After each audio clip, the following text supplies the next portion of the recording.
Supreme court पर पूर्ण आस्था और विश्वास है और इस देश के अंदर सुप्रीम कोर्ट से कोई बड़ा नहीं हो सकता। और सुप्रीम कोर्ट ने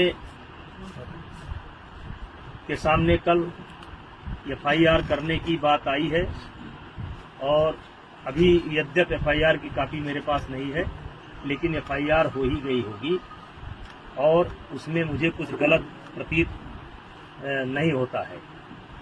और जो जांच एजेंसी वर्तमान समय में दिल्ली पुलिस है, उस पर भी मुझे पूरा भरोसा है। मुझे किसी प्रकार से कोई शिकायत नहीं है और मैं पूरी तरह से निर्दोष हूं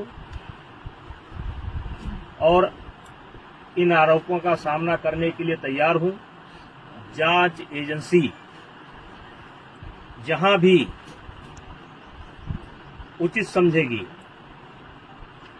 उसकी हर जांच में सहयोग करने के लिए मैं तैयार हूं। मुझे पहले भी भरोसा था, आज भी भरोसा है।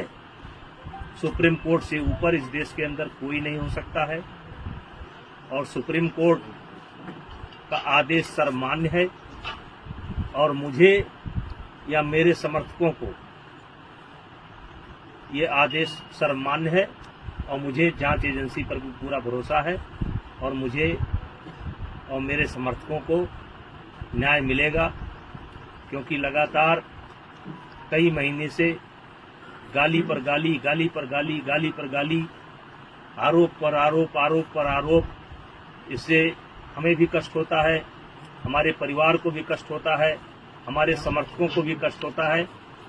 लेकिन हम चाहेंगे कि निष्पक्ष जांच जो सुप्रीम कोर्ट के आदेशानुसार दिल्ली पुलिस कर रही है वो करें और शीघ्र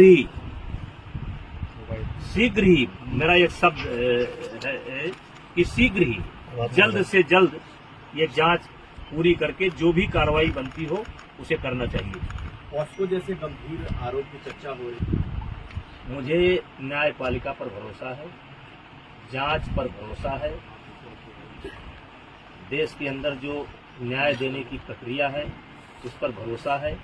अलग से मुझे कुछ नहीं करना। फेडरेशन के अध्यक्ष के तौर पर सांसद जी आपसे लोग बोल रहे हैं कि अगर आप इस्तीफा दे देंगे तो एक सही जांच हो जाएगी, इस पर आपका क्या कहना है? नहीं, फेडरेशन का कोई रोल नहीं है, फेडरेशन का कोई रोल नहीं है और इन लोगों की डिमांड लगातार बदलती है। अगर इनके पुराने बयानों को आप सुनेंगे तो ये जनवरी में इनकी मांग निकल करके आई थी कि अपने पद से इस्तीफा दें। मैंने उस समय कहा था कि पद से इस्तीफा देने का मतलब है कि मैंने इनके आरोपों को स्वीकार कर लिया। मेरा कार्यकाल लगभग पूरा हो चुका है। जब तक नई बॉडी नहीं बन जाती है और अभी सरकार ने आईओ की एक कमेटी गठित की है, 3 लोगों की कमेटी गठित की है, जिसमें एक कोई हाई कोर्ट का जज होगा या सुप्रीम कोर्ट का जज होगा। उनकी देखरेख में 45 दिनों के अंदर चुनाव संपन्न होना है। चुनाव संपन्न होते ही मेरा कार्यकाल स्वतः समाप्त हो जाएगा। इस्तीफा कोई इतनी बड़ी चीज नहीं है, लेकिन अपराधी बनकर नहीं, अपराधी बनकर के नहीं, मैं अपराधी नहीं हूँ। और इनकी डिमांड लगातार बदल रही है। अगर इनके बयान को आप सुनेंगे तो लगातार ये देखेंगे कि ये हर रोज एक नया मुद्दा लेकर के आ जाते हैं। इन्हीं के कहने पर जांच कमेटी बनी, इन्हीं के कहने पर एक व्यक्ति ऐसा है जिसको जांच कमेटी में शामिल नहीं होना चाहिए था, उसको भी सरकार ने शामिल किया। मुझे आपत्ति करनी चाहिए थी, मैंने कोई आपत्ति नहीं की। जांच कमेटी की रिपोर्ट लगातार इनके पास पहुंच रही थी।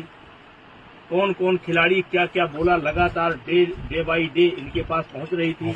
इनको जब आभास हो गया कि जांच कमेटी में कोई आरोप सिद्ध नहीं हो रहे हैं तो इन्होंने कमेटी के सार्वजनिक होने का इंतजार भी नहीं किया और ये सुप्रीम कोर्ट चले गए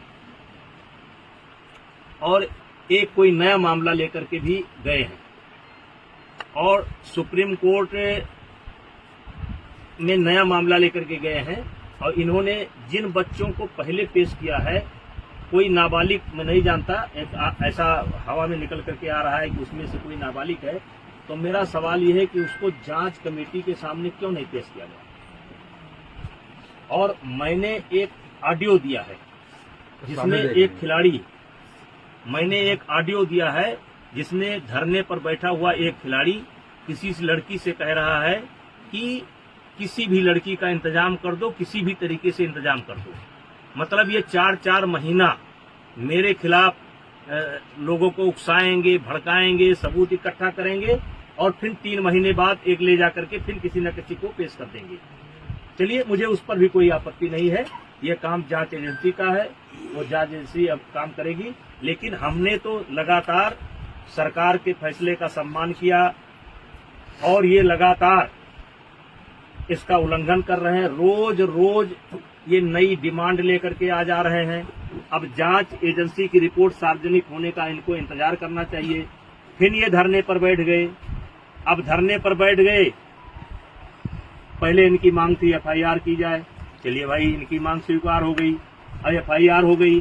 अब इनको चाहिए, अब कहते हैं कि जेल के अंदर होना चाहिए, सारे पदों से इस्तीफा देना चाहिए। तो ये जो मेरे पास, मैं लोकसभा का सदस्य हूँ, ये पद मुझे विनेश फोगाट की कृपा से नहीं मिला है, हमारे क्षेत्र की जनता ने मुझे दे रखा है। और एक बार नहीं, 6 बार दे रखा है। 6 बार मुझको दिया, मेरी पत्नी को दिया, और उनको उनकी कृपा पर नहीं है। और कुश्ती संघ का अध्यक्ष पद भी उनकी कृपा पर नहीं है। मैं चुनाव लड़कर के जीता हूँ। और आपके माध्यम से आप सवाल पूछेंगे तो मैं कहना चाहता हूँ, एक ही परिवार और एक ही अखाड़ा क्यों? हरियाणा के अन्य खिलाड़ी क्यों नहीं? हिमाचल के, महाराष्ट्र के, मध्य प्रदेश के, केरला के, कर्नाटका के, तमिलनाडु के, बंगाल के, आसाम के, देश के अन्य प्रांतों के खिलाड़ी क्यों नहीं?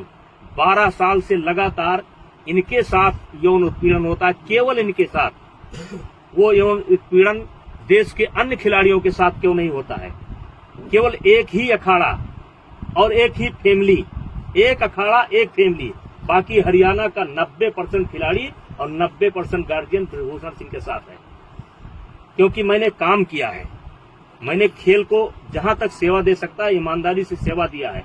और इसीलिए आज देश का एक, जबकि इन्होंने कोई कसर नहीं छोड़ी है, इन्होंने कोई कसर नहीं छोड़ी है कि कोई निकल करके आ जाए। लेकिन एक सवाल मैं मीडिया के माध्यम से, आपके माध्यम से रखना चाहता हूं कि 12 साल से इनके साथ ही हो रहा है, एक अखाड़ा एक फैमिली।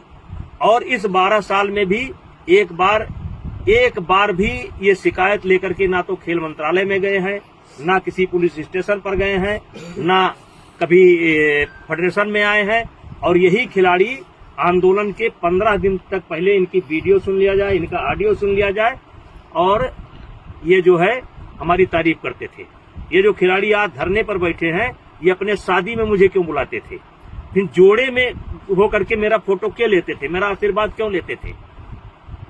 लेकिन मैं एक संवैधानिक पद पर हूँ, मेरी एक बोलने की मर्यादा है, उस मर्यादा के तहत मैं बोल रहा हूँ।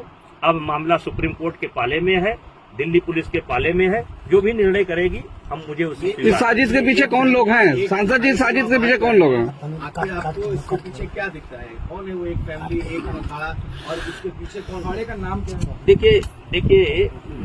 देखिए, मैं शुरू से कह रहा हूँ, इसमें एक उद्योगपति का हाथ है, कांग्रेस का हाथ है।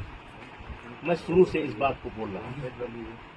एक उद्योगपति, मैंने नाम नहीं बोला है कौन सा उद्योगपति, देश के कुछ उद्योगपतियों का इसमें हाथ है जिनको मुझसे कष्ट है, और कांग्रेस का हाथ है। शुरू बोला था और आज दिखाई पड़ गया कि किसका हाथ है।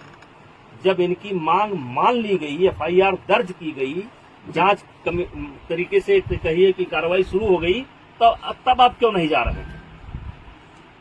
अब क्यों मोदी जी के खिलाफ बोल रहे हैं? अब क्यों खेल मंत्रालय के खिलाफ बोल रहे हैं? अब क्या जरूरत है? पप्पू यादव को बुलाने की क्या जरूरत है? केजरीवाल को बुलाने की क्या जरूरत है?